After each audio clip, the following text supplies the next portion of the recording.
You know what really makes us mad? Is wasting money on CDs with only one or two good songs. Yeah. Tell them about punk.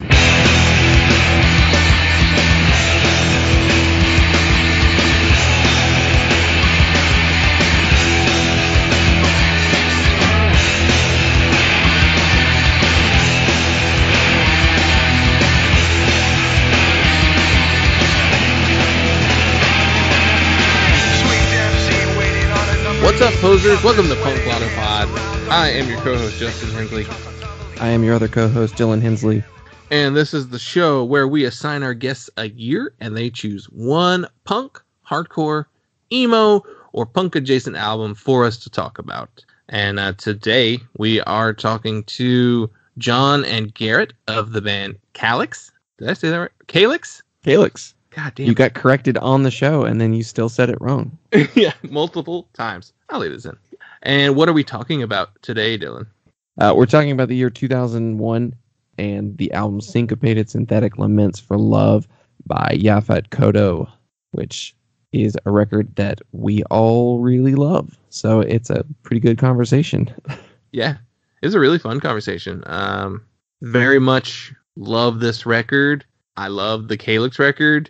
Definitely my favorite LP of the year so far. It's definitely up there for me. Yeah, it's a really cool record. Highly recommend it. Everyone check it out. I also highly recommend, and I don't highly recommend this. We have a Patreon where for $1 you get access to our weekly bonus audio. I don't know how many we've done so far. Probably 10, maybe. And I have fun doing them. It's not a great way to promote yourself, I guess. Well, I enjoy it. Well, you feel better, maybe. Yeah, that is on Patreon. We're Punk Lotto Pod there. Check out our deep dive on 2001 albums. I can't believe we talked about 2001 and not once on either the Patreon or this episode do we mention Jane Doe by Converge. Yeah. I mean, I'm sure every time we've talked about 2001, we mentioned Jane Doe before, so it's had enough coverage. Yeah. I mean, it's not like no one knows about that record. It's right. It's this little band you've never heard of, Fugazi. They put out an album. Yeah. Weezer put out the Green album. You got any of them newsletters? I got some lucky numbers coming at you, hopefully. Justin assigned me something to listen to this week to write about. Of course, I'm talking about a newsletter that will correspond with 2 weeks ago as of listening to this. So hopefully I will have resumed by the time this episode goes up publishing those. Check that out at punklottopod.substack.com. And we have all the usual social media suspects, Instagram, Facebook, and Twitter. Email address, punklottopod@gmail.com. Voicemail 202-688-PUNK. I think that's everything. I'm sure someone will come up with some new social media outlet and we'll have to all join it. And then, well, we're not on TikTok yet. That's true. That is the final frontier for us as far as social medias that exist currently. Did you know that the actor Yaphet Kotto was considered for the role of Jean-Luc Picard in Star Trek Next Generation? Well, they messed up. That's what I said. I love Patrick Stewart. But, right, like he's a great choice. Obviously, they didn't make like a bad choice necessarily, but when you have that option, right. So that was just a little tidbit I learned today. R.I.P. Yaphet Kotto, of course. Absolutely. And yeah, so enjoy our conversation and check out some Calyx. God damn it! Every time you've been saying it for months now, the wrong way. You got to unlearn it. It's Calyx. Probably too drawn out, but Leslie was born in the place she wants to die. Gray skies only mean cooler weather. Keeps her food separated on her plate. Spain was fine, but Mississippi's finer.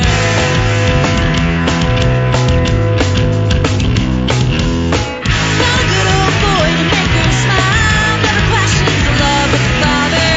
Ooh, she shines. Is it ignorance or grace, or just her simple desire?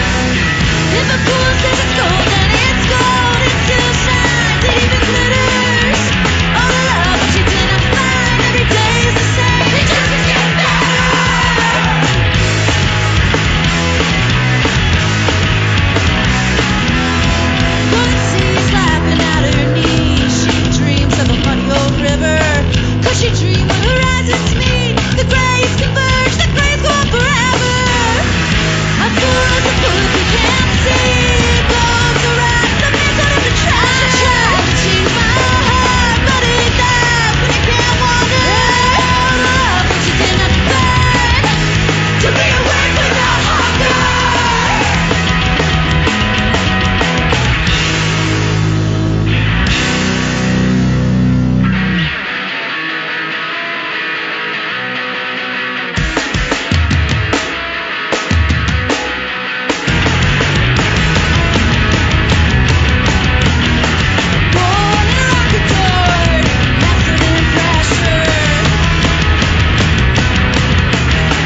But I can feel the side of my face now. I wasn't sure if I'd be able to before this, so things are going good now. Yeah, I was like, well, I mean, maybe Garett will be like loopy from like, like, dude, I'm fucking high, dude. Are you both in Pittsburgh?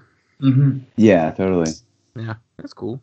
Y'all come our way, after COVID. Yeah, that's definitely been like doing this show in the last 2 years. We really branched out as far as like having guests on, because like for the first 50 episodes, it was just me and Dylan, and For better or worse. Yeah, Mostly worse. So like we've really like connected with a lot of people since then, doing the show, and like bands and like artists and who you name it, and like. Now I'm like, well, now I have to go to DC to meet this person. I have to go to Philly to meet these people. It's just like all these people I want to hang out with now in person. It's like, God, fucking COVID ruined all that shit. Well, now you got like a plan. Like once shit like eases up, then you can like go and like actually hang with people. Yeah. I definitely want to go to more places than I've ever gone before. Like after this, which I imagine like.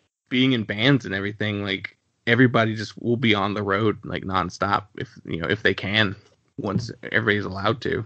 Yeah, that's something we want to do. I mean, it's just weird. Like this is the longest I know Garett and I have ever been home, kind of thing. So and Caitlin too. So it's like it's weird, but we can't do anything about it until things change. But yeah, we're just making the most of it. And I agree with you. It is going to be nuts once touring opens up, and then like every single touring band ever is all going to try to go on tour at the same time. And all the venues are going to be closed because of COVID destroyed their businesses, and it's going to be a mess, but it'll be a fun mess. I feel like every show is going to be a fest, like no matter what. Like it's always going to be like, 6 bands or some shit like that, because like before we're like 3 bands are like the best, and then you hear about a show with like it's more than 3 bands, you're like, fuck, Jesus Christ, dude, like that's like so many bands. But like now it's like, yeah, I'll go to a 6-band show right now if it was safe, like fuck yeah, I'd love that.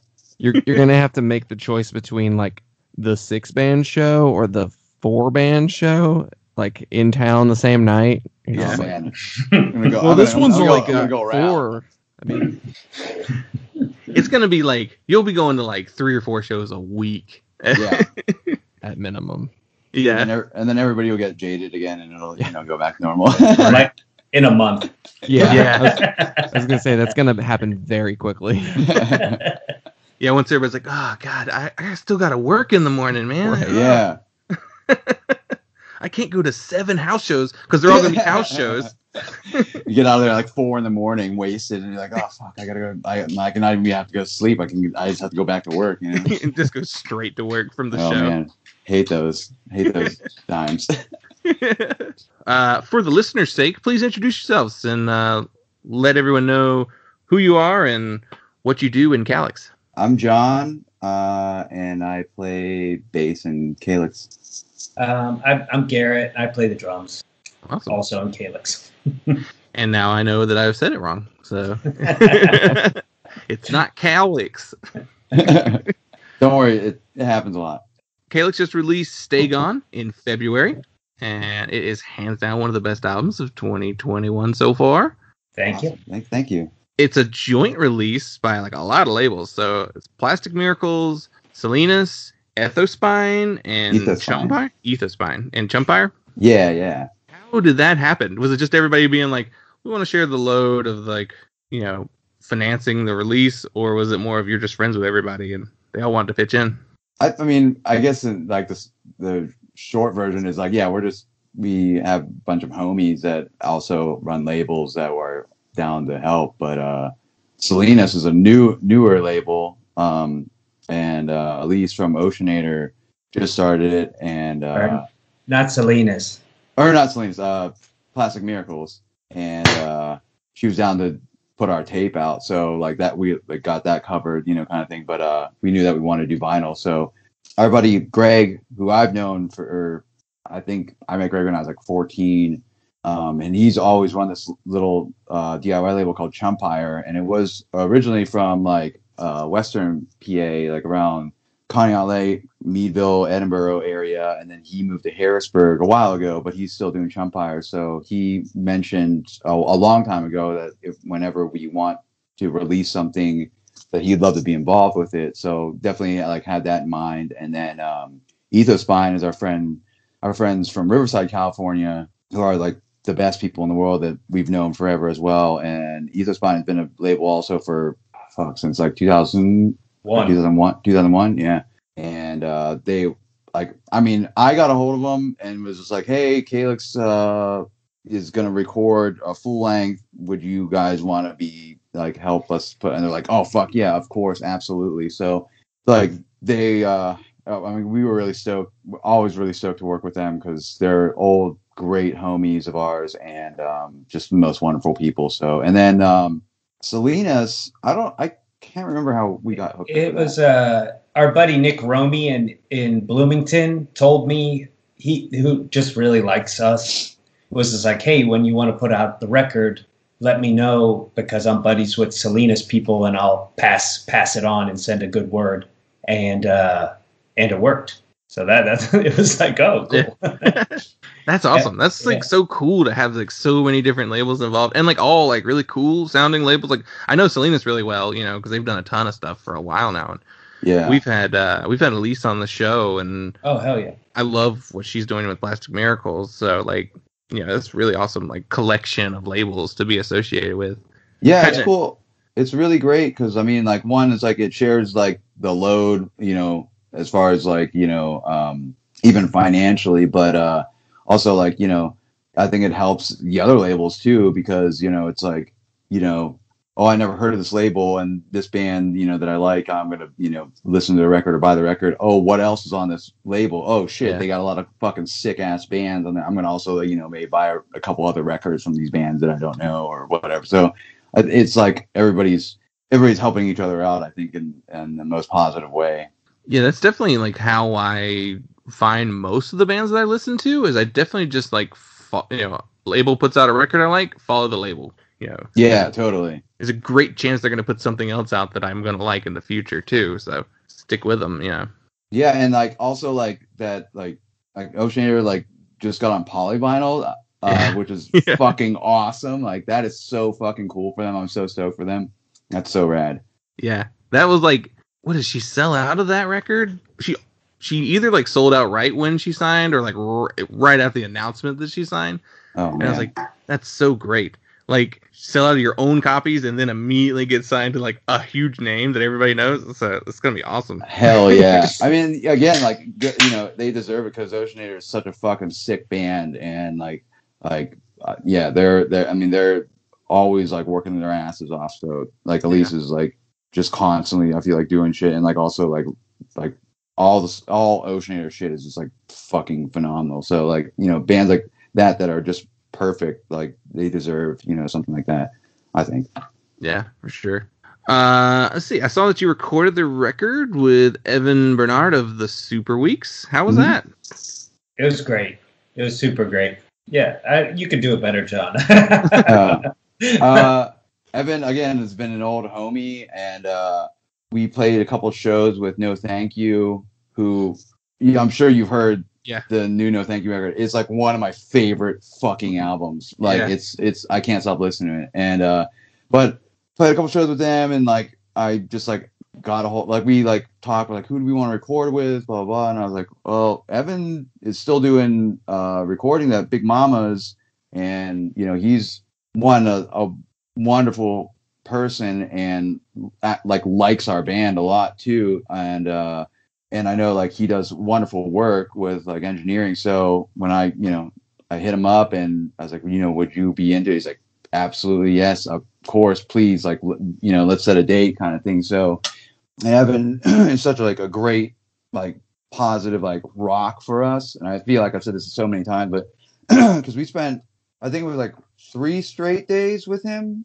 and there was like 12 hours a day around that. Maybe, I think there was a couple that was maybe like more than that, but you know, in the morning we go and set up, and you know, we just all day, and he like was just like nonstop, like just like didn't even, I don't know. I don't think I even went to go poop or something like that. I feel like, he just was like at the board, like being like, yeah, this, like, let's do this again. Let's do this again. Let's do this again. Or like, but he was like such a wonderful person to be with because we're comfortable with him and his studio is great. Rest in peace. I think they had to move their studio, but yeah, Evan did such a phenomenal job of working with us, and like our past recordings was us, like with friends, and so they were like, either free or like, we're just like, let's go in, do it real quick, because that's what we've been used to, and like I don't dislike any of those recordings, but this one is absolutely by far the best recording we've ever done, and like I know Caitlin and Garrett and I are like really, really proud of it. And like Evan is like just a huge part of that because he like, again, like it was a comfortability thing and his space is just really great. And like we had to go to Philly for it. And we, Philly's like a wonderful place for us too. We have a bunch of friends there. So it's a comfortable like kind of place. We had a place to crash and whatnot. But yeah, Evan like really worked so hard with us, and then like we didn't finish everything after the couple days that we were booked with him, and so Evan fucking drove to Pittsburgh, and because I had to do my vocals and a couple other like Bender had to do I think one or two things, and so he came to Pittsburgh and set up shop at Caitlin's house, and then just like did the fucking thing, and then that was it, But I was like, dude, you've drove. I mean, I don't know if you guys know about this, but like Philly and Pittsburgh aren't close. It's like six hours. 6 hours if you're like just hauling ass. So he did that. He like came like I think he got in at like fucking like 1 a.m. I was at like some bar and he came pick me up and then stayed at my place, and then we started like late morning and then like stayed the night, and then he just went back. Like I was like, dude, you are a machine. That's crazy. But yeah, Evan, I can't talk enough about how like awesome he is, and I know like Garrett and Caitlin are in the same way, and like so many other people. So again, like Evan, I love him so much. You need to record an album. Talk to Evan. Yeah, he's the dude. Yeah, Dylan. Oh yeah, that's awesome. That's good. That's really cool to hear because I've loved the Super Wigs for a while now, and yeah. No Thank You. Like they're both great bands, and just got nothing but like good impressions of him and the band. So that's really awesome to hear. Also, his crockpot game is on point because we just had like a crockpot set up in the main I don't know spot where where the mixing board is and all that. And, and yeah, we could just eat out of a crock pot and record all day. It was awesome. That's like the perfect like work station type like food that you could have for recording too. Oh no, I spilled chili on the console. Oh no. Again.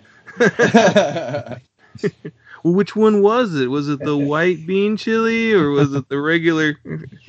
Oh man, that's living large right there. Yeah, multiple crock pots with multiple shit in it. Damn, I want to live that life. So you mentioned the drive between Philly and Pittsburgh being pretty wide.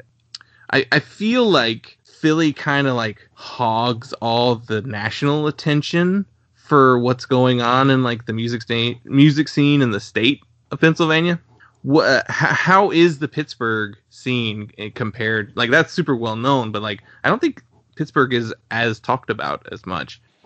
I'd say it's a completely different scene. Like I think of Philly, and I think of a lot of bands like that Evan is involved in, or Hop Along, or like these kind of like more indie punk bands, and not saying that Philly doesn't have this, because they definitely do, but Pittsburgh is like hardcore punk. Yeah. If you're a D-beat band, this is the place you should move. But don't move. Yeah, but don't move here, please. Yeah. So yeah, it's just like a whole different scene.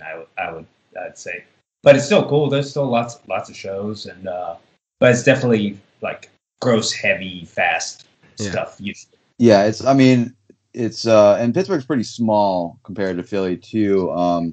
But yeah, it is like the majority of it is like punk. You know, it's I mean, there's back in the day, like, you know, like Pittsburgh got put in the map because, you know, like Osrodden and Don Cab, you know, Anti-Flags from here kind of thing. But you know, it's like, yeah, it's the majority of it is fucking punk, and it's like, you know, dudes with like all their fucking armor on and shit like that, and you know, kind of thing. But yeah, I just mentioned that because like I think I've come in contact with a good amount of people over the years about, like, I guess they don't know the geography of Pennsylvania, and Pennsylvania is a huge state, but they're like, oh, like Philly or Pittsburgh, like that's like really close. I'm like, no, it's 6 hours. I mean, we can get to fucking Canada before we can get to Philadelphia from Pittsburgh, you know.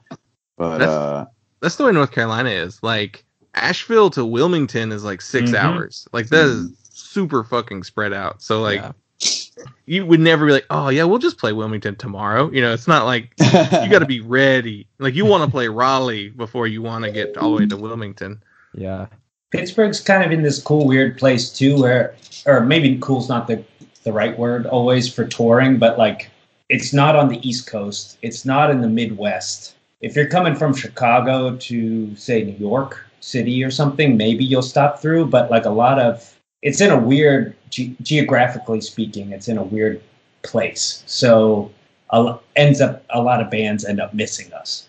But it's kind of like this little microcosm because of that also. Yeah. I mean, yeah, it totally makes sense. And like, it's not like, I feel like typically a lot of bands will do Philly and then Cleveland because, like, you know, that's like more like demographic too is one thing, but also like if you like play, if there's a band that you want to see that's playing in Cleveland from Pittsburgh, it's like a little over 2 hours, so it's like not that big of a drive kind of thing. But I know a lot of bands, and it's kind of like typically when you see bands, like even bands that you want to see, they're like, oh yeah, Pittsburgh's not on that you know, tour day because like a lot of people will have skipped it. But it depends on what kind of band it is. I mean, Pittsburgh's been on the map for fucking punk stuff, but I mean, Bravado is like has been like an all ages DIY space for a really long time. It's changed locations a couple times, but that was like a big thing when the original Bravado, like a lot of bands like in the late 90s, early 2000s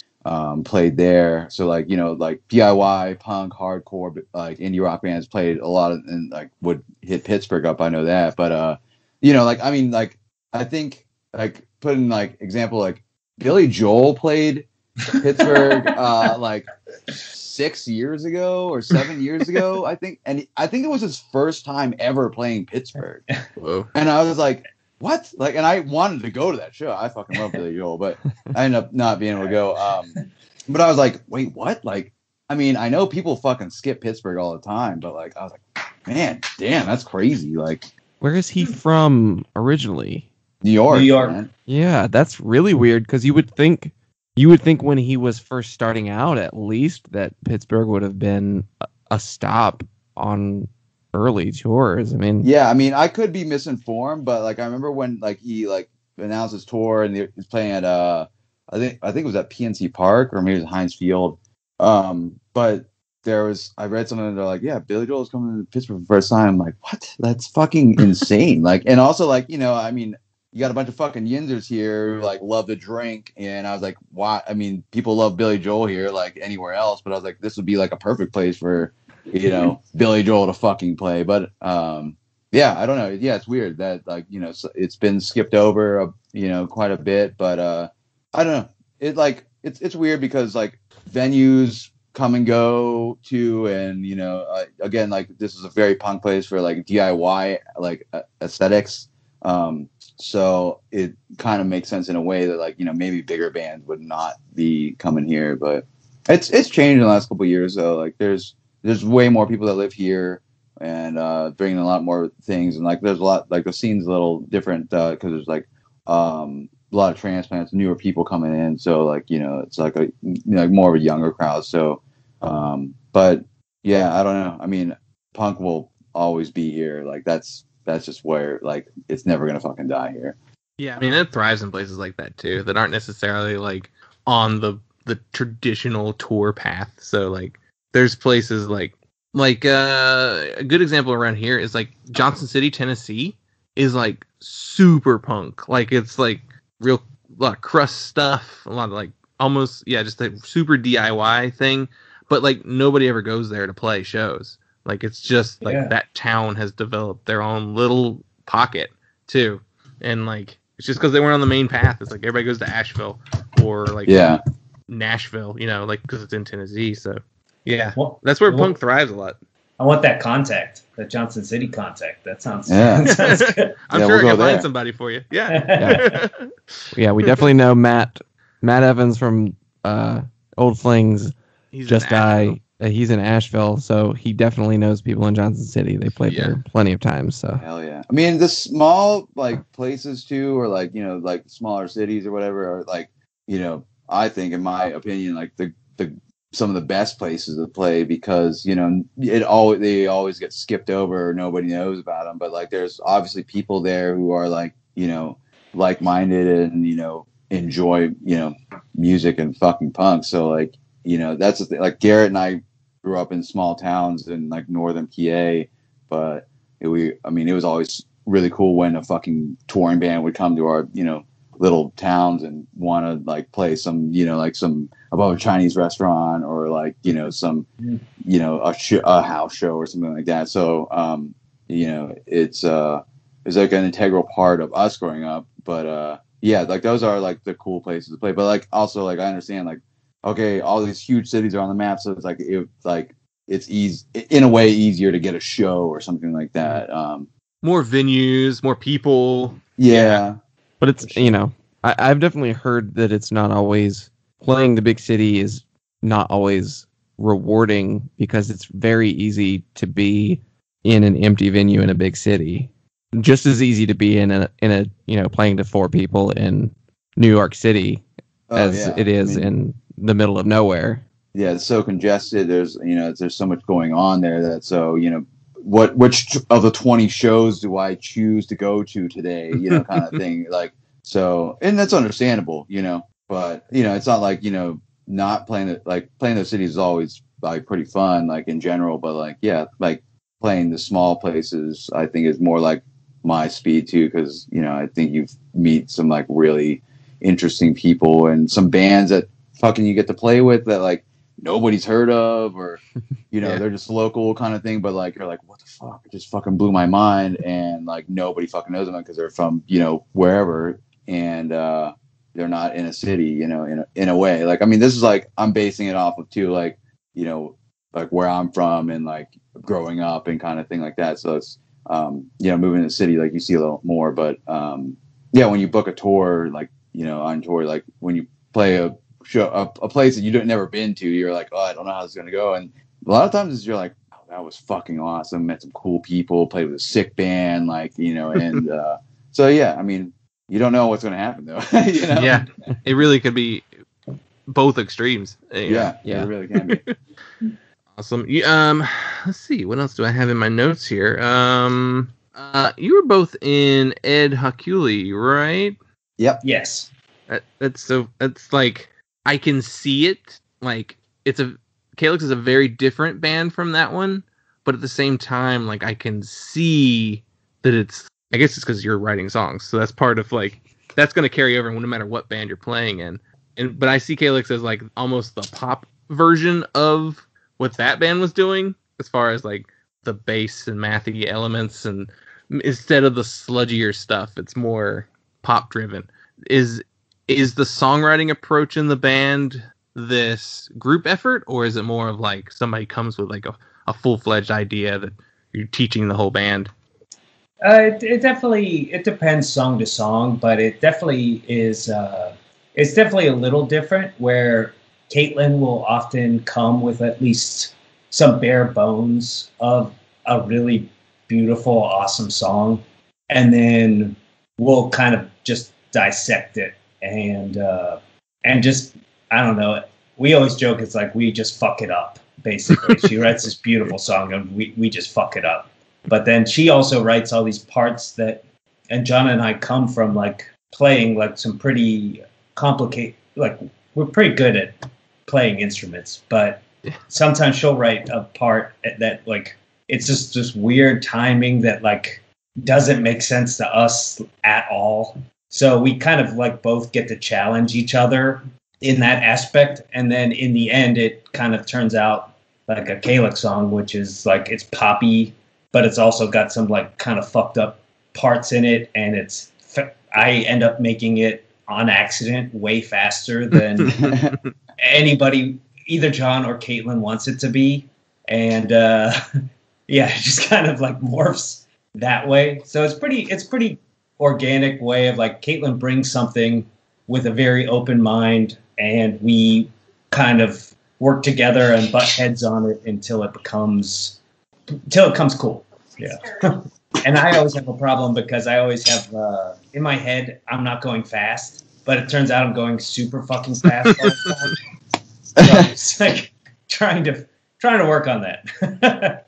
No, I mean, you've done great at it. I good job. Yeah, there's been times where, because Garett just picked up drums like, what was it, like 6-7 years ago? Just 7. Yeah. And Garrett's always been a guitarist, so like, but knowing Garett for forever, the way he plays drums, he plays a guitarist, but also Garrett's a fucking punk, so like, it's like, I want to go fucking fast kind of thing. But like, there's been times when like, in the middle of the show, I'm like, man, get this guy fucking some weed because he needs to go a little slower, man. Like, I love going fast, but in this scenario, like where Garett and I have been playing together in bands since 2007, and they've always been like mathy, post-hardcore metal or stoner or punk, whatever kind of stuff. But it's like go fast, and that's cool. Like it's gonna get faster, but like I think with Calyx, because Caitlin's voice is, I think maybe the most important part of it in a way. Like, and it's like, it's like if you're going like hella fast, even though like, you're feeling it feels great, but like you're like Bender isn't even gonna sing, and she's just like you're spurting out words kind of things, and you don't get the idea of that. So it's definitely pretty different in that aspect than like like Ed Hockley or something like that. Yeah, it's funny. I was listening to the record yesterday in the car with my wife and niece, and I was like, in my head when I picked it to listen to, I was like, oh yeah, this will be nice, like kind of poppy, a little like upbeat, fun stuff. And then I'm listening to it and paying attention, and I'm like, oh fuck, this is punk as fuck. Like this, they're probably not getting as much out of this as I am right now. And then like, there's like the feedback track on there, and I was just like, oh, they're not gonna be fans of this. I should probably find something a little softer. It's like, I guess, yeah, because it's her. I guess her voice is probably the most noticeable element of the band. I mean, I don't think that's off. I mean, I would agree with that too. I mean, Caitlin has a beautiful, wonderful voice, and it's very like her own way. It's very like, I mean, Garett and I have known Caitlin for a really long time too, and like her voice is just like, people know Caitlin's voice from anybody else's kind of thing. So like it's a very prominent kind of thing. So that was like a thing too. Like when we recording with Evan, our buddy Tom was like, hey, when you go record, make sure that Bender doesn't have her vocals all like fucking low down in the mix. I know that she likes that, but like, and I was like, thanks, Tom, because that's what I was thinking too. And I know that like it wasn't a problem or anything, but like it took a little convincing, because like I when you are a singer, I think, and you're not a kind of shithead egotistic kind of motherfucker, like you want to be in a nice like mix and all the music and everything. But Bender, like her voice like is wonderful, so it's good that it's prominent in that. You need you need to hear it. Right. Well, I mean, that's what people sing along with. So like, it needs to be a little bit higher in the mix, Yeah. I mean, unless you're doing straight up like hardcore stuff where it's not so much. Yeah. Nobody needs to fucking hear. Nobody cares about that. Ed Hockley, turn that shit down. Doesn't matter. Calyx, turn that shit up. Right, the voice needs to blend with the guitars and the cymbals. It doesn't need to be. You put the vocals too high in a hardcore record, and it's weird. It's like hardcore karaoke. You don't want too clear of an articulation. Put it on display, because it's. But I understand. It's your voice, so you're like, oh fuck, what are people gonna think? Yeah, it's weird. It's weird, but. And also, I wish she was here, but it's kind of nice to be able to just shout her praises without her feeling uncomfortable about it. Also, like her lyrics are super, super fucking good. Oh yeah. And just like really powerful. And live, you don't end up getting to hear all of the words. And like even as the drummer, I didn't know a lot of the words until we recorded. And just sitting in the studio while she was doing it, I was just like kept getting like, all tingly and chills because it was like, holy fuck, that's so awesome, or like so powerful, or so I don't know. It's awesome. She's great. Yeah, that's all. Well, you're all great. The record is great. Thanks. Everyone should go. It's technically pre-order still, right? Yeah, we so there's like a wax shortage and all that shit going on, and I think everything is like on like on like a little like kind of hiatus on or not hiatus, but like I think it's like everything is like taking a little bit longer. But we just got an email from the spot in Philly that's pressing our records, and they're like, yeah, all right, we're gonna start doing this pretty soon. So that's cool. I mean, it doesn't matter in a way because it's like, well, nobody's going on tour right now or with it, like, and like even like No Thank You record, when that like officially came out, like it was, they did pre-order and everything, and it still took a while, for them to get the records out and whatnot, and it's just like what you got to deal with, and hopefully nobody's mad about it, but also if you're mad about it, whatever, dude, fucking like just chill out, like, but I mean, it'll be really exciting when it finally happens and it's in our hands, and it'll be like, oh, we made this, kind of thing, and it'll be a really good feeling. But we know it's getting done. But pre-orders were cool. Like it's like and the thing about like pressing vinyl, like it's just always going to be late. That's just kind of how it is. Yeah, at least we don't have a tour that we're booked around the release of the album, and we don't have it. So I mean, I think with no product. Everybody's understanding, especially right now, I feel like. And if you're not, then fuck you, Yeah, Maybe punk isn't for you. I mean, I want to say punk is for everyone, but I do think that there is some people who need to chill out a little bit. Calm down, smoke a doobie, it's all good. Like, I don't know if either of you follow like Mike Park on TikTok. He's constantly sharing like customer emails, and they're all just like these people complaining about like, oh, it's late, it's not here, it's like, it's got a little ding in the sleeve, and they're all just rude people, like, and I was like, why are you talking to Mike Park this way? He's like one of the nicest people in punk music ever. What are you doing? We all owe him so much for all of the music that he has supported over the years with his label. And done all of it himself. Yeah, pretty much. Turns out mail order is not fun. Yeah. So, Well, awesome. We can get into the rest of the show, I suppose. So, we assigned you the year 2001.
Before we get into the album you actually picked, what are some other records that you maybe would have picked? So I sent you the chart, and this website is dumb, and the record you picked actually isn't even on the chart at all. So it was just funny how that worked out.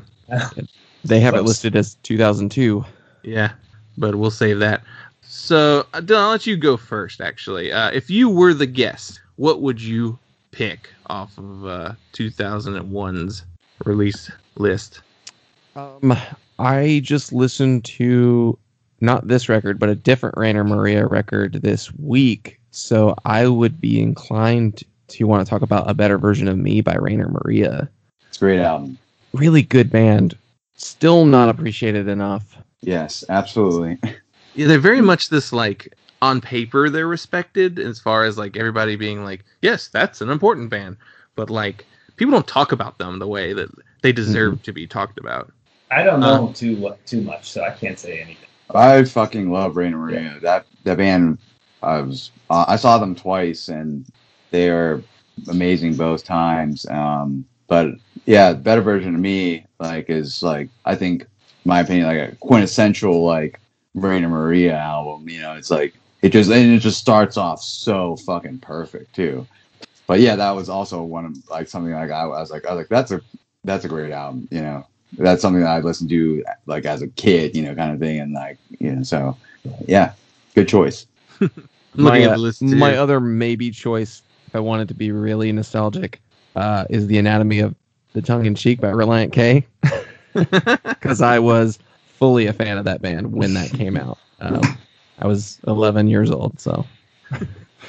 I'm looking at this Propagandhi record, Today's Empires, Tomorrow's Ashes. I feel like that would probably be the one I would pick to talk about. Propaganda, like, I love early Propagandhi especially, but such a smart band. Like, yeah, dude, and when they like put that one out too, it was like, holy fuck, this is fucking, it's pissed. It's so goddamn fast, and it's so awesome. Like, it's just shredding constantly. That's the change, right? Like, that's when they switched from the more funky. Switched up. Yeah. I mean, I'm not necessarily the hugest fan of like the late like Victory Lap, Failed States type era, but yeah, Today's Empires is a fucking killer record.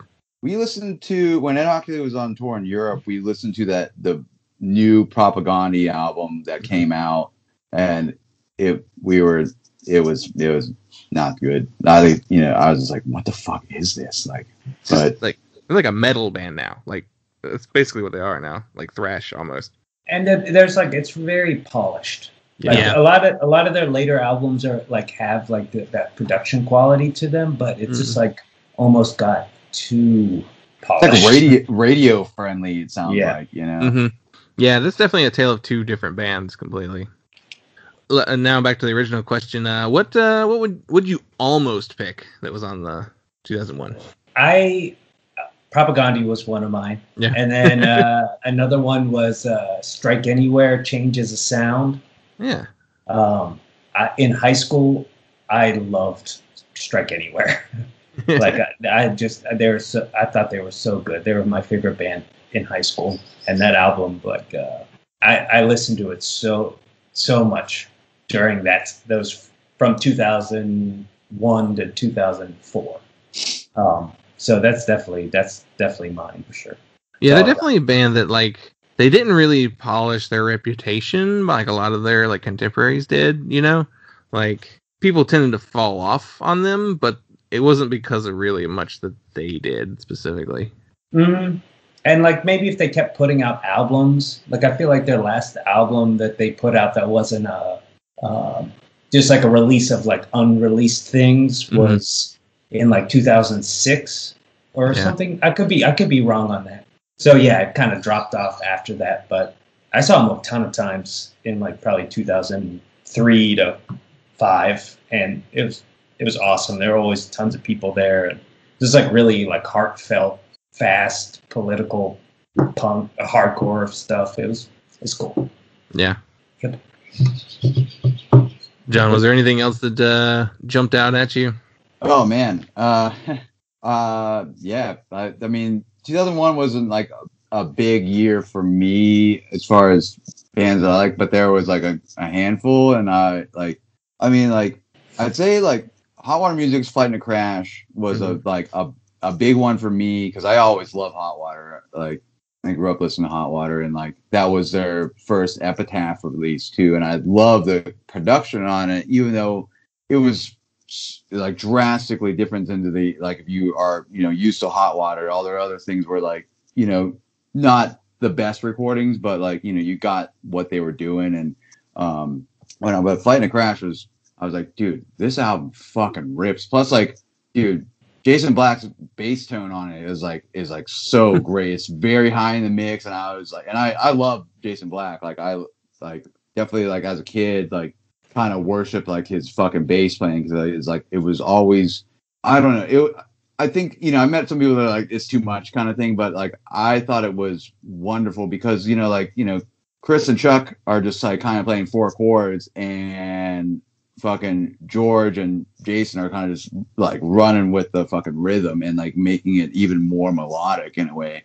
So that kind of gives them the opportunity to like kind of like not fucking solo the whole time, but like I think it'd make it a little more interesting. Flight and Crash was like one that like, you know, like I definitely like listened to a lot. I mean, I still listen to the album a lot. But Majority Rules, fucking, oh yeah, dude, oh fuck, that band is crazy. Like, it's like that album is like, I mean, everything Majority Rule ever did was just perfect, and like it was gnarly as fuck, and it was spacey, and like, you know, like on the, you know, that hinge of like kind of black metal-y for a second, but like I played with them one time, some old band that I was in, and they were fucking amazing. Like, it was just like one of the coolest things I've ever seen. So like there's that, and like, I mean, I can keep going if you want, but like we don't have to, you know. Did you get to see any of those Majority Rule reunion shows they just did? No, I didn't, unfortunately. I wish I would have. But no, I missed out on that. I mean, I heard from you know, a bunch of homies that like, yeah, it was fucking tight. Like me and Caitlin and Garett's good friend Ben, who lives in Portland, he like, that's like, I don't know, I feel like maybe it's his favorite band, like, you know, really when it comes down to it. And his band that was kind of already broken up got to play with them. Like they're like kind of like, hey, do you want to do kind of maybe even kind of like a last show or something? And they're like, he's like, yeah, like, what the fuck, like, what, yeah, like, so yeah, I mean, it's cool. I mean, it's cool like that bands like that too, because I mean, Majority Rule were, you know, I mean, Richmond has always been on the map for like just the best fucking bands, I think, especially in the late 90s, early 2000s. I mean, you had like fucking, you know, obviously Page 99, but like, you know, fucking Engine Down, and, you know, obviously Denali that stemmed off of that, but like, you know, huge metal scene too. But like that band and like that kind of era too, like still, it wasn't like a time and a place, I feel like, in a way, like it still makes sense to like, and it still like speaks to people now, you know, this is, you know, 20 years later, you know? So I think it's cool like that it still like has, you know, people still get it, even people that like, you know, weren't around for it, you know, like that are like a little younger, you know, that kind of got into it like recently or whatever, but like like it's important, like that's good fucking music, and it was weird and kind of off kilter, and you know, not like you know, like some carbon copy of some other fucking band or whatever like that. But yeah, that like Richmond scene was great. Majority Rule is like, I wish I would have went to that new like that tour they did. Did you go see it? Yeah, I got to see them do. Yeah, I got to see the one they did with Page 99 in Richmond. Hell yeah. And That's it was like awesome. They're like polar opposites as far as like bands is concerned. Like, oh yeah, totally. Majority Rule are super tight. Like they sounded exactly like they did on the record, like however many years later. And then like Page 99 gets on there with like 30 people on stage. Yeah, of course. Yeah, it's like, wait, how many ska bands is playing right now? Oh no, it's Page 99. And it's like the sloppiest. Like it's fucking fun, but it's just like, oh wow, like they complemented each other so well because they just did things completely differently. But both bands, like, it's kind of like two sides of the same coin, because both bands come from the same intensity, the same guttural rawness. Yeah, for just sure. like one is like a fine point, and the other is just an explosion. Yeah, totally. Like I went to that City Caterpillar Malady Pick Me Love show in DC, and like, I mean, all three of those bands are perfect in my opinion. And you know, when Page 99, you know, disbanded and City Caterpillar became a thing, I mean, I still to this day I was like, I listen to that band like constant. Same thing with Malady, and but like you know that placement, like where all those, because they're all so intertwined with each other, you know, and so they like all those fucking bands they're just like always like even Malady, like you put out one record and it's perfect. It's like from beginning to end, and then you're like, you call it a day, and you're like, I'm gonna go on and do something else, you know, kind of thing. And it's like, dude, that's awesome. Like every band, like I like that, you know, that I hold dear. Like the majority of them are from fucking like Richmond or like that era of Virginia, you know, kind of thing. And I'm like, dude, they like did it perfectly, and it was like a weird time for music, I think, in a way, like because in a good way, like people were just kind of doing whatever the hell they wanted to, and like, you know, there was no form to follow, you know. So it's, you know, it's a very emotionally driven, and I think that's why like it's like I latched onto it as I did like when I was younger, but it's still like I'm 36 and it still like means something to me like a lot, you know, like I feel always stoked about listening to it. I think they are the perfect band to bridge into our main discussion then, because it's in the same vein of music, but also a very unique and different one too. So we gave you 2001. You picked Yaphet Kotto's Syncopated Synthetic Laments for Love.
Through a couple stats on the band. Originally from Santa Cruz, California, later moved to San Francisco. They existed from 1996 until 2005. This is their second full-length album after 1999's The Killer Was in the Government Blankets. It was released on Ebullition Records. Ebullition also released in 2001 Orchid's self-titled and a Los Crudos Reversal of Man split LP. Hell yeah. The personnel on this record is Casey Watson on guitar and vocals, Magdalena on guitar and vocals, Scott Batiste on drums, and Chris Story on bass. And the record was engineered and recorded by Dan Rathburn at Polymorph Studios. First question I like to ask is, what made you pick this album? Well, okay, so I have to like put a little thing here first. I thought that we were all had to pick a 2001 album kind of thing. So, you know, that was my pick, like kind of like when I was like 2001, like what else? I'm like, oh, that album, like that band is and forever will be in my top 5, like forever. Like I can't stop listening to that band for like, and so, you know, when I realized that, I'm like, oh, that's a perfect, another like that's just like one of the quintessential albums in like my life that I listen to constantly. But like I just listen also to all their shit all the time. So that was my, so like in a way it was my bad because I think I was like, oh, I'll talk about this album, like Garett and Caitlin, what do you guys want to talk about? And it's like, and it was like, oh, that's not what I'm like, oh, we don't have to go with that, but you know, it just ended up that, you know, I got the email back at one point from Caitlin that said, what did it say? It said, I think John picked Yaphet Kotto, so I think that's what he wants to talk about. So I'm dipping out. Yeah. Yes. And, after, realizing, I'm like, oh, well, again, could have, done something different, but now we're here. So, and whatnot. But, yeah, that band's fucking crazy. They're quintessential in like the punk, hardcore, screamo like community too. And they were, I guess in a way short-lived, but they, and it's, all opinion based, but like this is like they like really shaped musically for me, like what I perceive as like important and perfectly like listenable, I guess, in a way too. And I don't know, my old band, me and Dave from Ed Hockley's old band played a show with Yaphet Kotto in Louisville, Kentucky. It was like 2003, I think it was. It was like Coliseum, Code and Armada, and Yaphet Kotto and us. And first of all, like when we got the show, I was like, what? We're playing with fucking Yaphet Kotto? Like, that's fucking insane. Like, I'm gonna, I'm gonna shit my pants kind of thing. And then I think that happened to be their last tour as well. But I couldn't believe that it was. But like, that was the one and only time I saw them, and it was incredible. Like, you're aware of Coliseum, so like that band is like loud as fuck. I mean, like we played like they set up. There was like 2 810s. I think they had like 3 full stacks. And they were, obviously loud, and they were great too. It was like this fire hall in Louisville. And then Yaphet Kotto set up, and it was just like an 810, and then it was just like, 2 half stacks, and their drummer like is like, he's on par. He's like the loudest drummer I've ever seen in my life, and maybe he's on par with, there's this old band from Pittsburgh called I.O. That were kind of like a post-hardcore like screamo band. That was probably my favorite Pittsburgh band, but like their drummer too was like fucking ungodly loud kind of thing. But Yaphet Kotto was by far, hands down, louder than Coliseum, and I will always remember that. I'm just like, dude, you guys had like 6 less speakers, than Coliseum, and you just fucking ripped it so fucking hard. And like in the middle of their set, their drummer like lost like his drums, and like he just started fucking playing with his hands and shit, and like there was fucking blood going everywhere. It was like fucking insane. I was like, dude, I get to play with one of my favorite bands, and I'm seeing them, and they are like just like whatever I expected. It was through the fucking roof. It was crazy. But yeah, I mean, great band, perfect band. Yeah, I think, musically at least.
Garett, did you have like an opinion on the record beforehand, or are you just kind of along for the ride?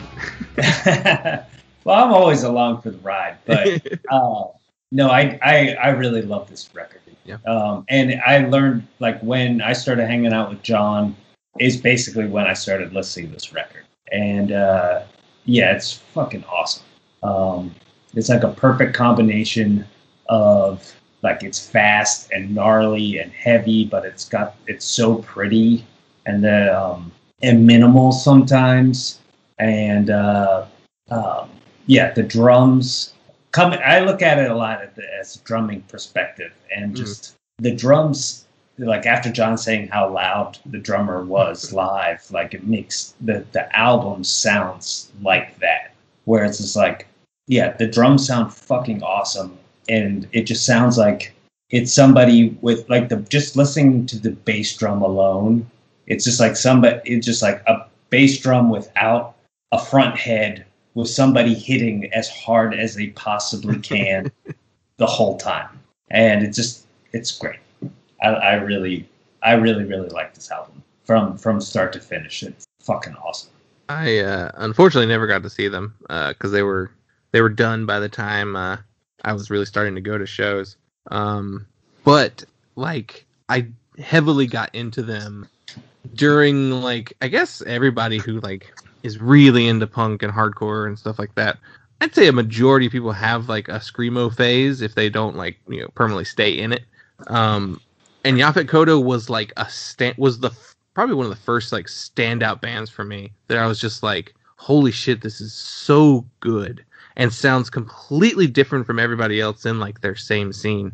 And then I've always been a fan of like the heavier end of screamo, which in some ways is like, would you really want to call it screamo? But like bands like Wolves or like Transistor, those heavier screamo bands.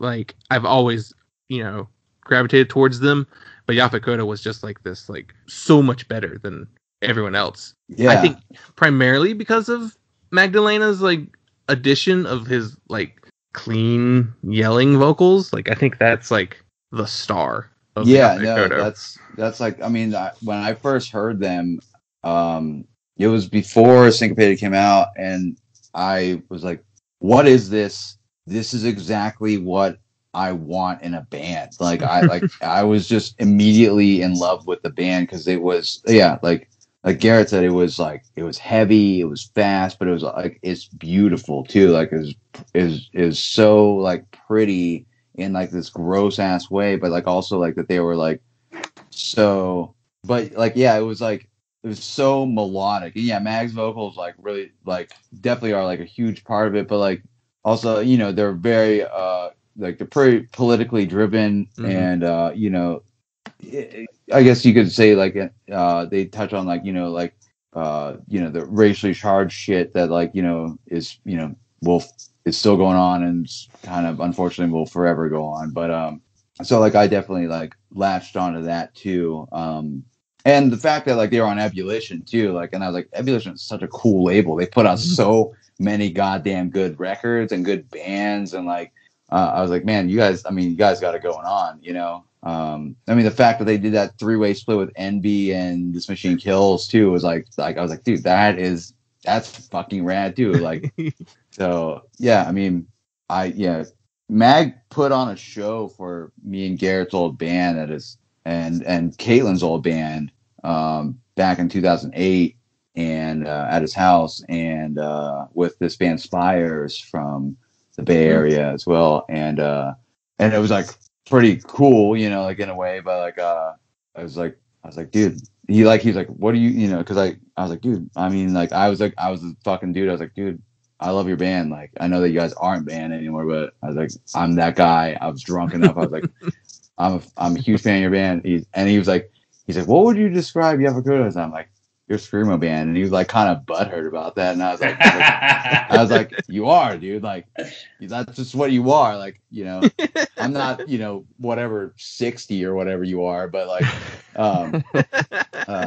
but I was like, that's what you are, to me, and I think a lot of people, but it sucks to like I get it, like, what genre is my fucking band? Nobody wants to. Nobody should ask that question. I was like, man, you should also ask that. But it's that time period too. I think where a lot of those bands didn't like that term. I mean, it's the same emo bands hated being called emo. It's that same baggage that those artists carried.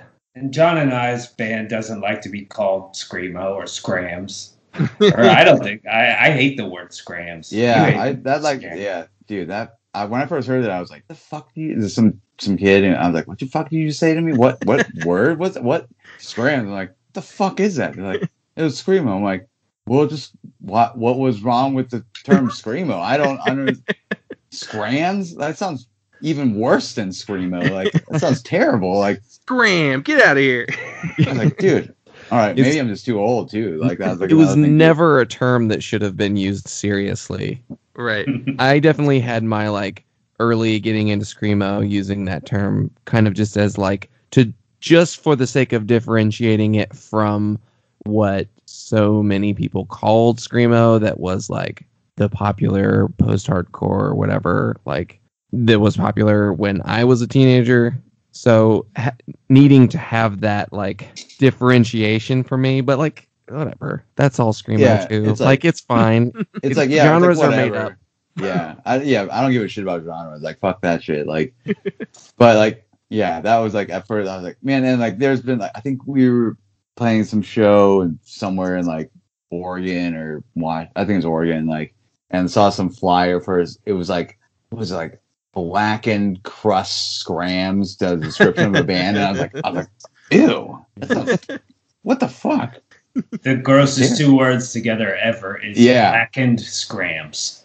We used to call our hardcore band, we called it a blackened sludgy hardcore, and I was like, that sounds disgusting.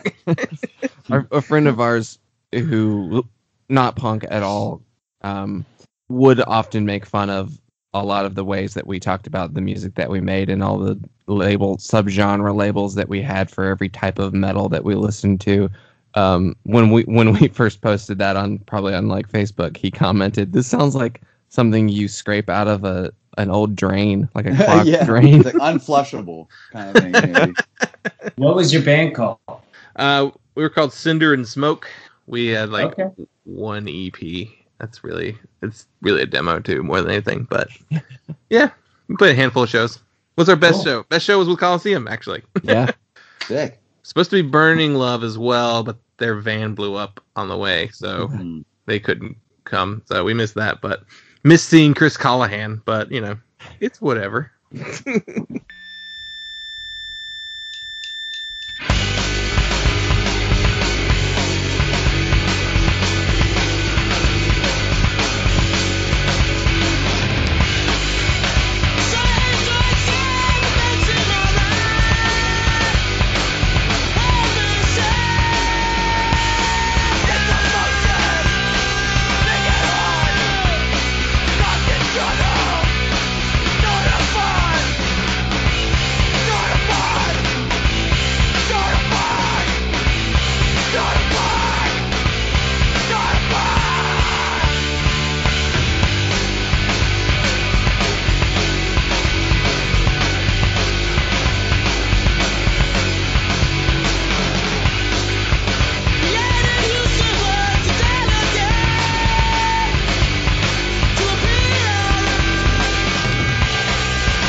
I guess Dylan, where are you on the Yaphet Kotto bandwagon?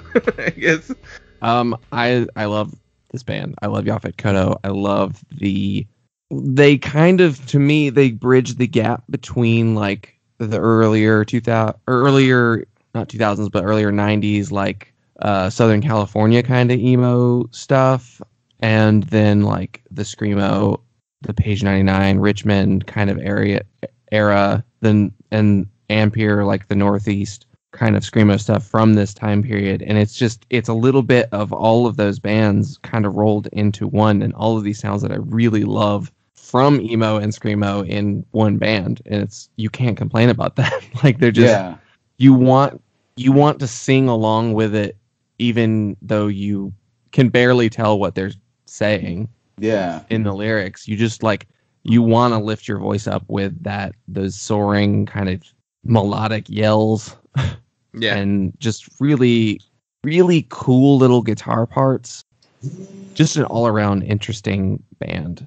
Yeah, definitely. It's like a perfect amalgamation of like things like that. Like it's like again, like how Garett said, it's like it's fast, it's heavy, it's gnarly, it's pretty. Like there's a lot going on, but it's all cohesive.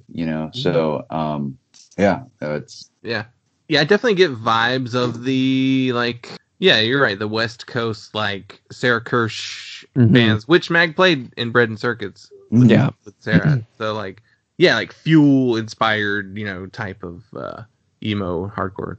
I wonder if that's what Mag was like hoping you'd say, like just a punk band or like a hardcore band. Yeah, oh, you guys sound like Rancid to me.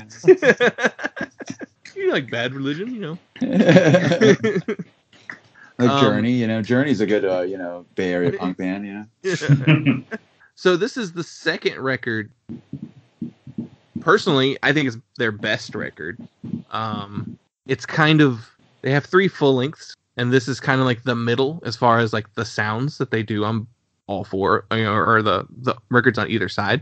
Like, I was re-listening a little to The Killer Was in the Government Blankets earlier today just to get, like a frame of reference for what that one sounds like compared to this one. And like I like this one more because Mag stands out more. I think he found what he was trying to do vocally that it doesn't quite do on the first record. And then on the final record, they experiment a little more. I guess that like doing the split with Envy, they were like, well, we could do some more of that Envy type stuff on this record. So like this is like the perfect middle ground of both of those like sounds to me personally. But where does this stand in the Yaphet Kotto discography for you? John, you go first. I mean, I would agree with that. I would definitely agree. I think it's their strongest record, but it's like I don't want to take away from anything that they've done though too. Like I mean, Killer Was in the Government Blankets was the first time I heard them, and I mean, again, like I love every song on that album, and like We Bury Our Dead Alive was like the production on it was better than anything they'd done. I think in a way, but yeah, I feel like in a way it seems like they kind of just put some things together to make an album, which is fine, and I still love that album too. It's like in a way heavier. Mm-hmm. But yeah, Syncopated like is really like, I mean, if someone was like, if I was going to slot Yaphet Kotto and like, what album should I listen to? I'd be like, it's Syncopated. Like that's what you should listen to because like you'll figure out if you like them or not. It has everything that encompasses that band. I think in that album, and like that split they did was great. And they did these like 3 unreleased songs that I don't think they really ever did anything with it, and they're great. And they have like this like last 7-inch that they did. It was like 2 songs that were also great. But Syncopated is I think by far their best one. But like guitar wise, like they're like Syncopated has more for me. But there's this like one song on Killer Was in the Government Blankets that like what song is that? It's like the second or third song on that album that like Mag just says is like. It's just 3 notes, do do do, and it like always gives me chills. Like it's like the sound of it, like forever will always give me chills when I hear it. Like I just like in a good way, but like I'm like, oh yeah, I love that sound, kind of thing. And I don't know how to really describe it like as really anything. I just like I know there's like 3 sounds from 3 different bands that I've always loved, and like one of them is from that Yaphet Kotto song that like it's just like this perfect sound, and I will always like my hair will fucking stand like all like it's just crazy. It's a great feeling. Yeah. Anyways, Syncopated. That's the best one. Yeah. I agree with what John said for pretty much all of that. But I think it's been a while since I listened to We Bury Our Dead. But I think it's the first track where it's just like instrumental for most of it, and then at the very end they just start like saying "We bury our dead." That's fucking it. That song's really powerful. Yeah, I really. I agree. Dylan, you gonna wrap it up? I would say I'm gonna go with everyone and say the Syncopated is the best, but I do also want to echo We Bury Our Dead Alive is underrated in their discography as much as you can underrate any. I feel like most people who like Yaphet Kotto like everything that they did. Yeah. But, there's not much to choose from. So, but like, you know, they're one of those rare bands that like put out, you know, X amount and like it's all fucking good. It's all gold. Like it's all perfect. Yeah, they're definitely not a band that you're just like, I only listened to like the first two. Like, yeah. You're gonna listen to all of them, you know. There's no need to limit yourself. Mm-hmm. Yeah, you can get through it all pretty quickly.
I really love this record. Yaphet Kotto is a band that for a long time I have wanted to play in a band that sounds like this. Exactly. Just like completely recreate it. Just totally derivative. I don't care. Like I really wish that there were more bands that did everything that they did the way that they did. There's, you know, obviously some you can take a little bit from somewhere else, but it's just all around a really enjoyable experience and a band that I really appreciate for the ways that listening to their records and hearing like the sound clips that they use and the general attitude and what I have read of their lyrics, like a band that I do credit for subtly shaping a lot of political views for me as like a college kid, really listening to this band and listening to a lot of the other screamo bands from this time period. Really, this era in general, I feel like shapes a lot of that. And also like beyond, you know, national global politics down to your politics as your ethics, I should say, maybe as an artist or a musician, definitely very much in line with like the Discord philosophy of DIY and how that carried into the 2000s at the underground level. Does anyone know what the source of the audio, like the sample they used on Fact or Fiction is? It's the really long speech. Mm-hmm. What I don't know what it is. It's not credited in the liner notes. Like I have a copy and I was looking through it and I didn't see anything listed. It sounds like, I don't know, like it's from a news thing or a college thing, maybe. I'm not sure. Yeah, I have no idea. I think it was some. I think it was probably just something that was recorded for the album. Yeah, I always assumed that it was maybe someone that they knew just recorded it. I mean, listening to that recording, I was just like, "Fuck, this is like still the same shit that we're dealing with now. Like it was just like, oh great, yeah, they were right. I mean, back then it's like, oh, it's been 20 years and like nothing has changed as far as that is concerned. I meant to look up that because they reference a specific piece of legislature in California, and I meant to look that up actually. Yeah, and to see what exactly it entailed, and if it's something that's still in play. Yeah, I'd be curious to know. I mean, a lot of the message though is still very much. Yeah. Oh yeah. I mean, and it's much today's. It is refreshing to hear. I mean, not that it's a good thing, but it is refreshing to hear someone talk about the problems that California specifically has, and to address the mentality that the West Coast is more progressive and forward thinking and doesn't have issues of racism anymore. Like to have people saying like, no, this is our problem too. Yeah, that's just being totally ignorant, though. It's if you believe that, then you're fucking crazy. Right. Yeah. Just that strange mentality of like, no, we're in a cool liberal state. We always go blue. It's like, well, a huge chunk of that state is still very rural and red. It's just your population center is what's carrying you throughout elections. So, you know. Yeah, I mean, it's definitely. Sorry, you guys. No, I was just saying it's like disheartening, but like some things don't change. It's and that's just the way it goes. I mean, like it's there. You can accept it or not, but like it's just like the way it is, and it's depressing and it's a drag, but you do what you can, but that. It's been going on forever, man. Like I like what are you gonna say about it? Like, I mean, hopefully you don't believe that, kind of thing. But like, if you do, then there's 2021, and if you believe that shit still, like it's like, man, go like fuck off, dude. But it's whatever. Like it's if anything, like you gotta just like be in the now and be aware of like who at least you have, your friends and people that are like-minded, that don't believe that some stupid bullshit, like, and like, that's all we have. That's all we can have. And it's, you can be afraid, I guess, in a way you should be afraid of like what the person next to you could be, or what they're going to do, or what they're going to say. But, I don't know, that's like living in fear kind of thing.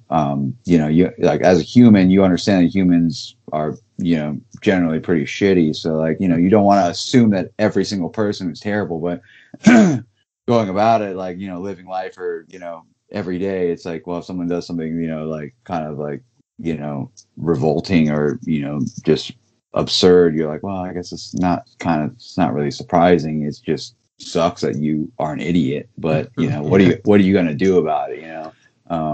So yeah, I mean, but something like that, even something like that's in in music and punk and records, it's like having something like that is like, this is like an eye-opener to some people, like some people that never realized or never heard of it or never saw it too, the people are ignorant everywhere, whether they're in a small town or a fucking huge ass city, and so I guess there's a lot of like things that could be in the equation that would make you like that, but also I don't know, maybe you're just fucking stupid. I don't know, like who knows? Like I will never understand. We'll never understand. People like us will never understand why these people think this like that. That are racist or homophobic or sexist or whatever it is. But like, it just doesn't make any sense. But and it shouldn't make any sense why people are like that. But like, we're people, so we do a lot of fucking dumb stuff all the fucking time, and we want to have our own opinions and think that we're right about shit. So we want to think that we're gods wearing pants, I guess, in a way. But that's not the case. Well, I mean, Biden won, so everything's fine. Everything's gonna be great. Just mass deportations, and keep building that wall on sacred land and the border, and but we won. Got rid of the bad guy. At least there's that. Yeah. Right. If you want to, switch around like turntable, I guess it's like, there's a positive something of anything, like, so, there's that. Minuscule change. Yeah. So we got that going for us. I try and look at it on the macro scale. I feel like it's just like, maybe this will be good for the future, not so much in the moment, but yeah. It is interesting listening to this record, and it came out 2001, and it's very much a in the George W. Bush era. Yeah. Bush is a dickhead. Yeah. God, I fucking love that so much. That locked groove. Dude, that lock groove is great. Like, I like when I first got that record too, I was like, man, just keep going on and on and on. Because I had it like on a CD like back in the day, and obviously it would end. But like, I was like, oh, it's a lock groove. This is tight. Like, this is great. I discovered it was a lock groove on accident. I was listening to the record on my turntable, and like, the record was almost over. Like, I could see how close it was to the end of the record. I was like, cool, it's almost over. I'm not even going to turn it off. I'm just going to let it run. And then, like, I left the house for, like, 5 hours. And then I came back home, like, that night, and I was like, what is that noise? I don't understand. Bush is a dickhead. Bush is a dickhead. But, yeah. And I, like, had to lean in real close to, like, because when you just hear it as, like, a noise out of context, it doesn't even sound like Bush is a dickhead. It just sounds, like, weird, like, backwards masking almost. And then, like, I was like, where? And I discovered it came from my record player. Like, it was playing Bush as a dickhead for at a minimum of 5 hours before I came home and found it. I hope you didn't have a cat or something that had to listen to that. No. They're just walking around trying to figure out who's talking. Who's a dickhead? Where? My copy, the spindle hole is a little bit too large, so it kind of slides around. Oh. And so the last, like, the softer moments, especially on the last song, which is more like delicate, pretty guitar stuff, is like really warbly. Oh, man. Which kind of adds to it. It's kind of like, it's almost just like a wobbly chorus effect or something. But like, it gets to the locked groove, and it's like, it doesn't just play it clean like Bush is a dickhead over and over. It's like, Bush is a Bush is a dickhead. Bush is a like, it's almost like a remix. Like chopped and screwed. It's kind of funny too. Kind of adds to it. So I should probably find a better playing copy, but I'll keep this one just for the novelty.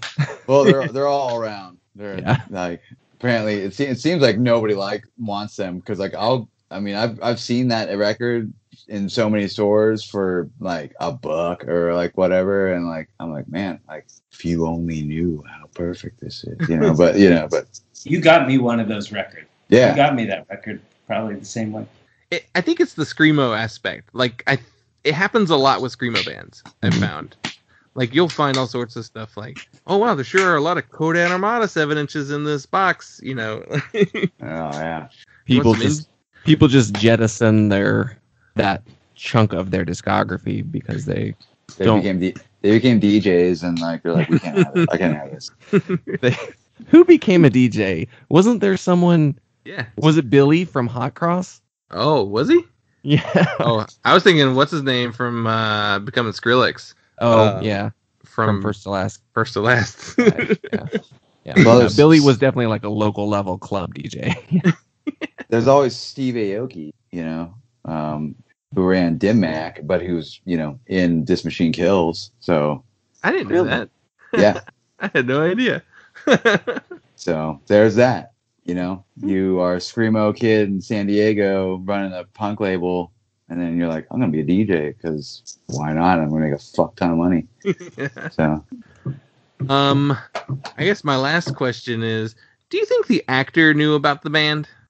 Probably. You think? My guess is no. I feel like no one ever told him.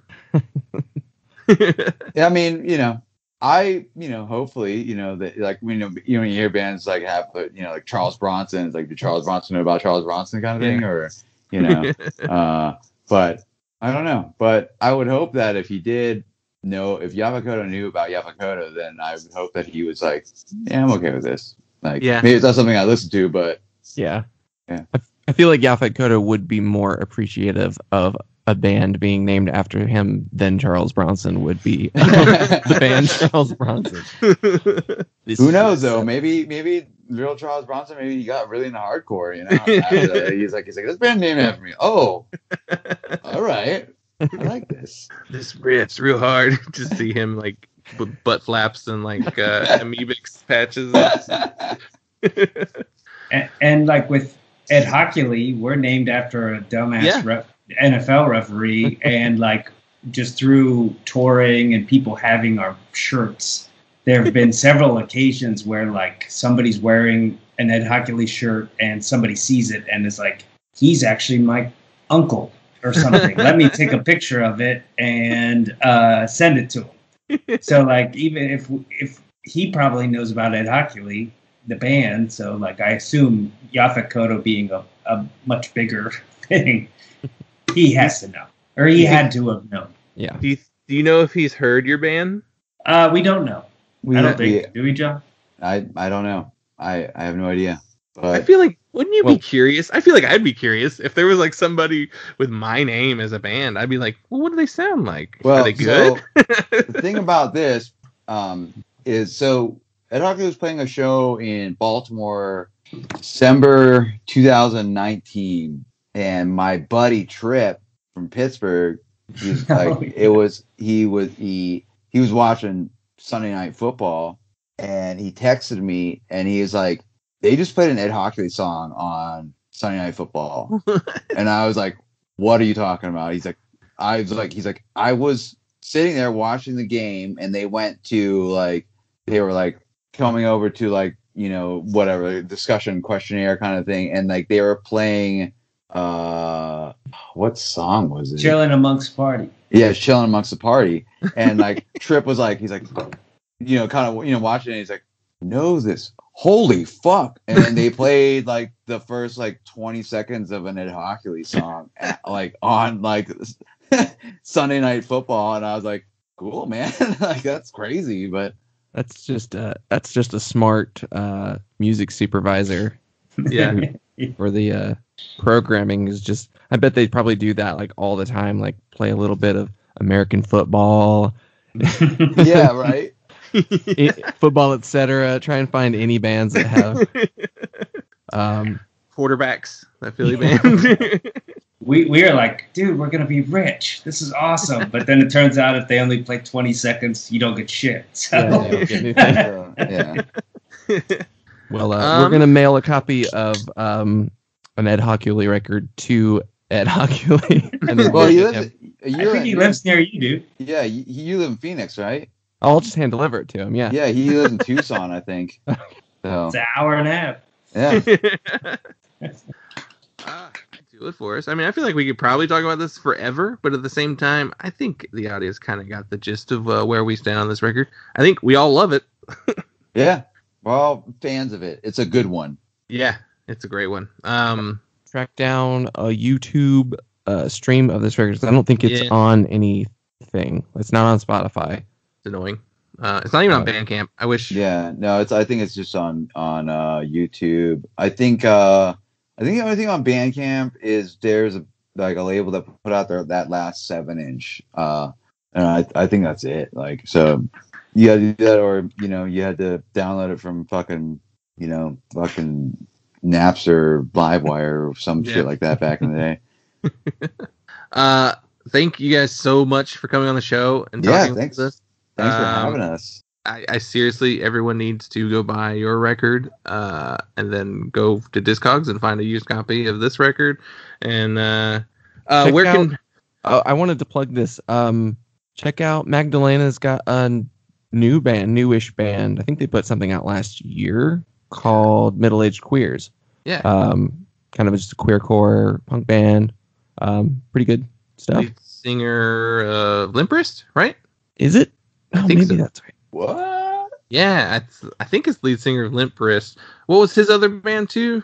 Oh, Frodus. Yes, that's who it is. Yeah, Frodus is the best punk band ever, I think, in my opinion. But hardcore band. But yeah, that's crazy. What are they called again? Middle Aged Queers. All right, I'll definitely check them out. Yeah. And I looked up. Some of the members went and started that band Saviors after. Yeah, they're pretty cool. Ed Hawkins has played with them before. And it's like kind of like stoner metal kind of stuff.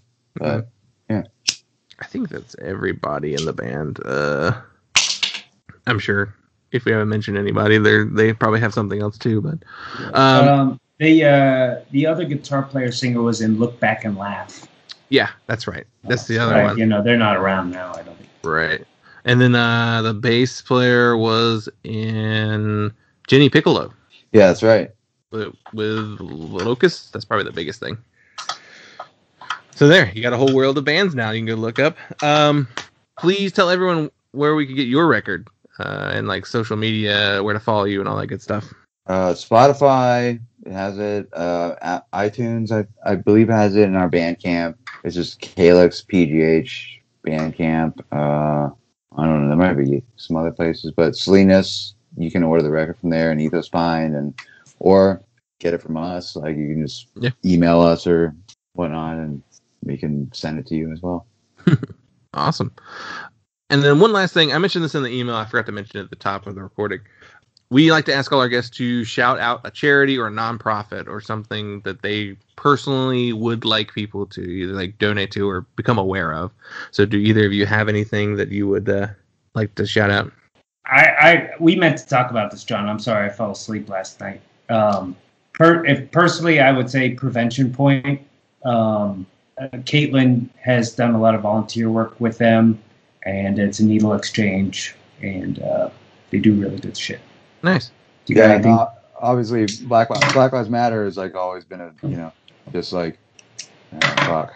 Now I'm feeling bummer, but anyways, but yeah, that is like But also like anybody local, everybody knows somebody that like is needing a buck, for like you were at the protest and like you got fucking got some fucking fees to pay for that shit, or like you're still in there, so like like anything can help. So yeah, I don't know, do your part and don't be an asshole, I guess. Like well, cool. I'll make sure to include a link to the program that you mentioned, Garrett, and then links to your Bandcamps and all that good stuff too. Thank you again so much for doing the show. This is a blast. Thank you. I had a great time. Thanks again for having us. You guys take care, and like hopefully when this is all resolved in some way, whenever it is, we can actually hang out. Yeah, I know. Like that's the thing I'm dying to do the most, is just hang out with like everyone I've talked to on this show. Yeah, right. Totally. Awesome. But you guys take care. Thank you again. You too. Thanks again.